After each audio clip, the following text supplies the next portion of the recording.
everybody, happy Saturday. I hope you're all doing well. So today we're going to be moving on to just having a quick look at the long and short stitch as soft shading. That is a tongue twister. So there's still quite a lot of long and short stitching to do in this kit. We've got another hillock to do at the bottom, and then we've got all of these lovely wave leaves, and then our normal oak leaves as well. Oh, and these little flowers up here, these are in long and short. And if we have a quick look at the stitch chart, I think they're there.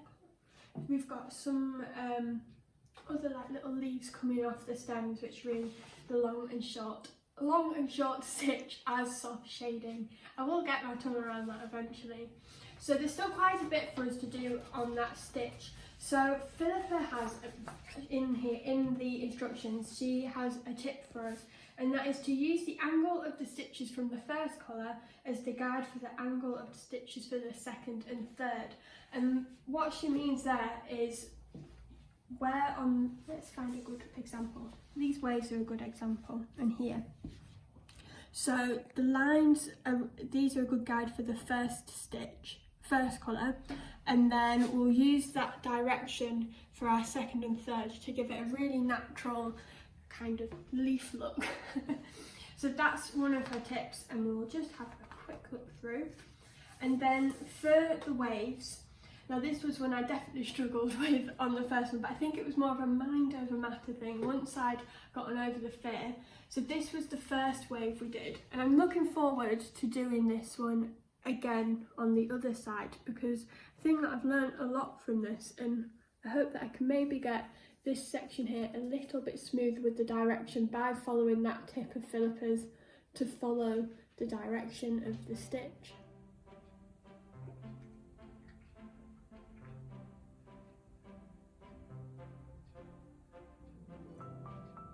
So a reminder for doing this kind of leaf, Philippa put it into a really simple terms for us. So you do one long stitch, then a half stitch, and then a 3/4 stitch when you're changing direction at the top, and then you continue as usual in the long and then 3/4 length stitch. Then, even though she says the name of the stitch is long and short stitch, but really the stitches you should make, except for the wedge stitch, should be long and 3/4. And once I read that, I really started to understand long and short stitch as soft shading a lot easier.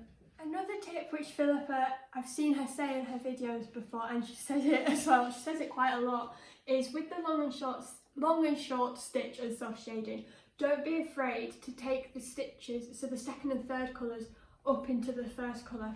A bit like you can see it on this hill here, where I've really taken especially the second and third colours right up into that first blue, and that's how you get that really gradual shading. It feels a bit strange when you're doing it at first because you think, oh, should I be going this high?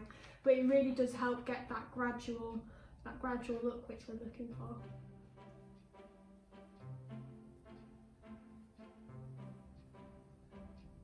I hope that you found this video useful and you're ready to go and do all the long and short stitch and soft shading. One day I'll say that right.